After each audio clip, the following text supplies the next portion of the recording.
Hey guys, Key here. This is the first video I'm doing on this channel since the rebranding. Hopefully you guys enjoy it. Hopefully you think I should do more like this. If you do, make sure to leave a comment, let me know what you think. And with that, how about we get this started? Back in 2015, I wrote an editorial titled Top 10 Most Accessible RPGs. The purpose of which was to highlight 10 RPGs that were easier to acquire as well as being considerably more appealing due to their mechanics and visuals. So basically a glorified list to show off some of my favorite RPGs from the last generation. Since writing that list, some of the games have unfortunately become less accessible due to being trapped in the previous generation and some other factors. So I thought to myself, why not do it again?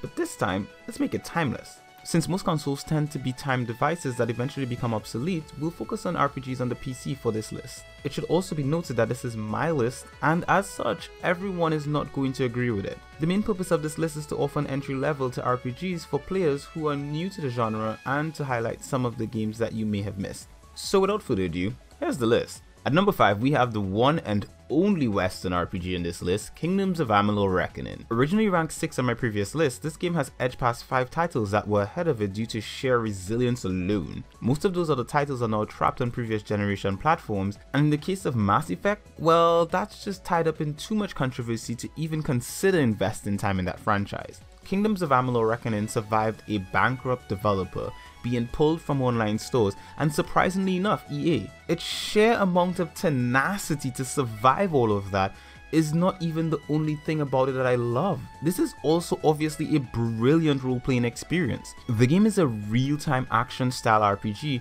which plays similarly to games like God of War and Darksiders. The combat is extremely satisfying, and when partnered with its crafting system, skill tree, world and characters, you have what is easily one of the best action RPGs to date. The visuals still hold up today thanks to the aesthetic direction and polish it got back in 2012. Kingdoms of Amalur Reckoning is also the easiest title to recommend on this list because it not only looks and plays well, but it also rides that fine line between role-playing and action. The plot isn't too convoluted, the menus are sleek, and everything else about it is just accessible. Publishing rights for the first game is still owned by EA, though THQ Nordic have bought the rights for the series going forward, so Kingdoms of Amalur 2 is highly likely to happen in the near future.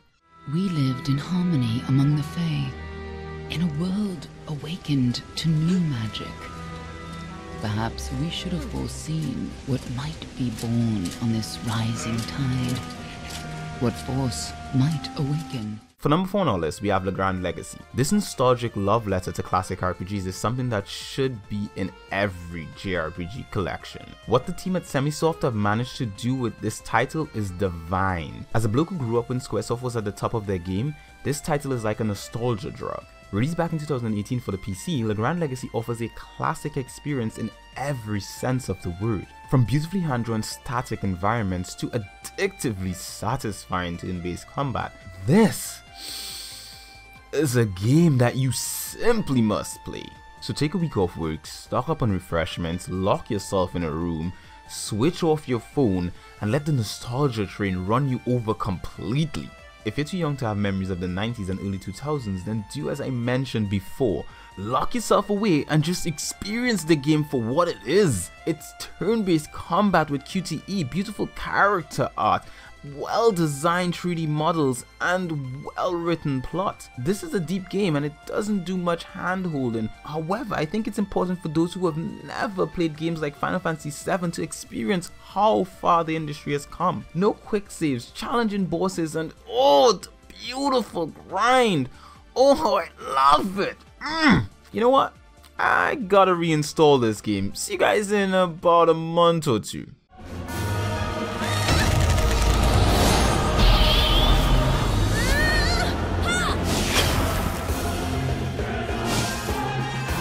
For number 3 on the list, we have Tales of Vesperia. In the previous list, I recommended the entire Tales franchise. However, since we're focusing on the PC, I'll recommend Vesperia since it's the newest title from the series to hit the PC at the time of writing. Now, this is not to say that I think you shouldn't play the other games. In fact, I highly recommend them. we're just focusing on Vesperia as an example for this list. The Tales franchise is one of the best JRPG franchises out there, and Vesperia is one of the best games in the franchise. It's not necessary to play the games in any particular order because they're mainly just connected by mechanics, so playing Vesperia first is perfectly fine.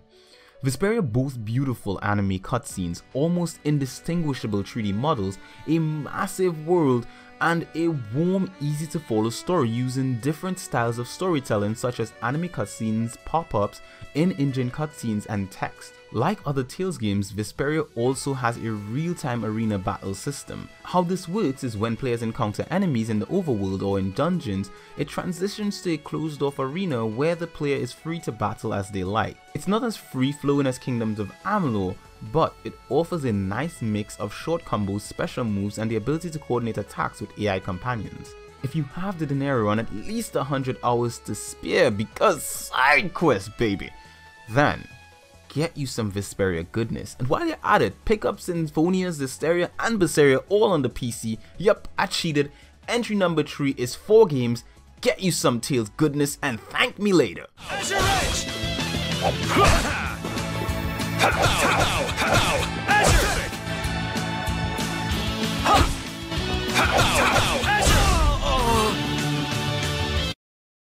You should thank me. I'm giving you some extra practice. For our penultimate entry, we have the majestic East 8 Lacrimosa of Donna. What can I say about this game that I haven't said already? It was my introduction to the franchise, and boy what an introduction it was. The game does almost everything the Tales franchise does, but better. Anime cutscenes, real-time combat, lovable characters, and an easy to follow plot.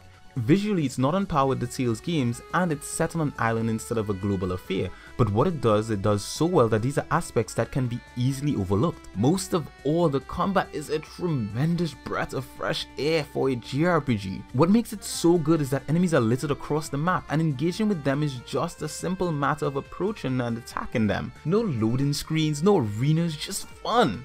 In some ways, it's similar to Kingdoms of Amalur, but better. The combat is tight, varied, and lots of fun thanks to a cast of unique characters. Add to that the large island to explore, a huge plot twist, and numerous side activities to keep any JRPG fan satisfied. The game may have had a poor start on the PC due to translation and bugs, but now it's a must-have for any self-respecting RPG fan. Now I really wish I could say so much more about this game right now, but that would just make this video extremely long. So for more details, make sure to check out my review of East 8 Lacrimosa of Donna after watching this video. I'll link it in the end card.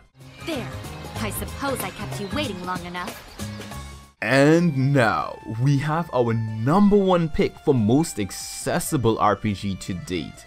That game is The Legend of Heroes Trails of Cold Steel. I had a big debate in my head when choosing this one, and in some ways I can swap positions of first and second, they're that close. What got Cold Steel the top in the end though was something very simple. The one thing about East 8 that I disliked that Cold Steel got right.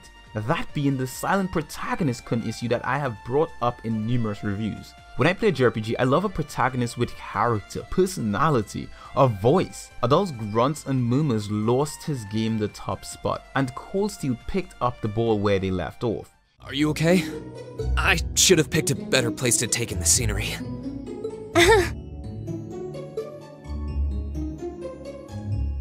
Don't worry about it. I should have been paying more attention to where I was going instead of gawking at the flowers. It's really a pretty town though, isn't it? Just like a postcard. Yeah, I guess that's the magic of springtime for you. The Legend of Heroes Trails of Cold Steel has an excellent story, a great turn-based system, an interesting world to explore, and most of all, believable characters. Cold Steel is also the first title in its plotline, but it also connects well with other Trails games. As you play, its cast will grow with you.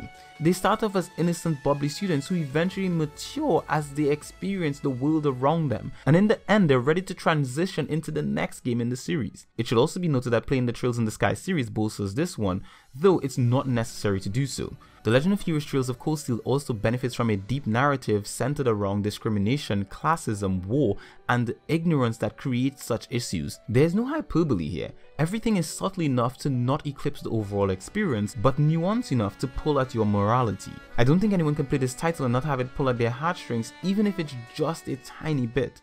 Scared the hell out of me just now, but this ending works for me.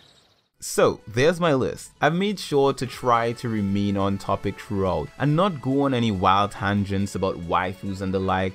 Well, until now that is. Of course I need to give a shout out to all my waifus from each and every one of these games, and so let's do that. Starting with Kingdoms of Amalur, the main character is the best waifu in the game because none of the NPC characters are who I'd consider to be waifuable enough. Arya takes the coveted waifu spot for Legrand Legacy thanks to her obvious sundari charms and confidence. Then we have Judette from Tales of Vesperia and all her mysterious mature charms. How can you not love a woman who you know little about and is experienced enough to teach you a thing or two?